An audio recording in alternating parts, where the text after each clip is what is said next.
Sentinel వస్తున్నాడు.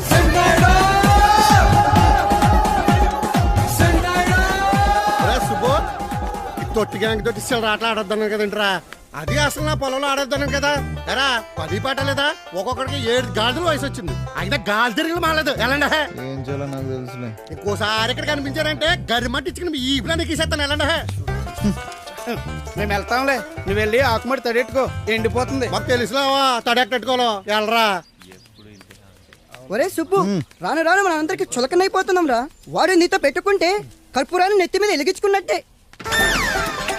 నాయుడు ఎంతసేపు వచ్చాను కదా, మళ్ళీ ఎవరైనా డిస్టర్బ్ చేయరు. యాక్షన్ ఎంత సైలెంట్ గా ఉంటే రియాక్షన్ చాలా వైలెంట్ గా ఉంటది.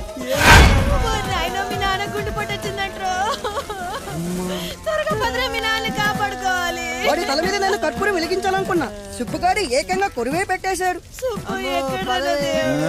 లోపల ఉన్నాడు.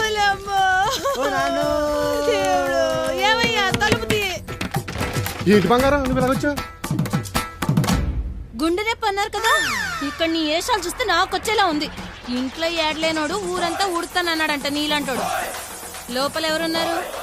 రాని సంగతి చెప్తాను. నువ్వు లోపలికి చిన్న సెంటు నేను చూస్తాగా. నాయుడు లోపల ఎవరూ లేరు, వెనక నుంచి పంపిద్దామంటే తలుపు లేదు. లోపల ఒకటే ఏం చేస్తున్నావు?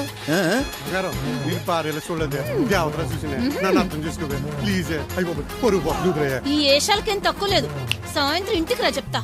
వెళ్ళొస్తానయ్యా సుబ్బు. అలాగే అక్క, మా సెంటు బాబుకి సాయంత్రం నాటుకోడి వండి పెట్టు. ఏం సెంటు నాయుడు? థ్యాంక్స్ రా సుబ్బు, సామాన్ నువ్వు రాకపోతే బాడీ బౌన్స్ అయిపోయింది.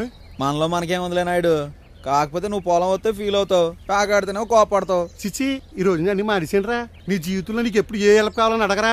సరే సరదాగా బయటికి వెళ్తాం, కాస్త బండి వదిలేదు. ఎప్పుడు అన్నాను కానీ ఇప్పుడు కాదురా.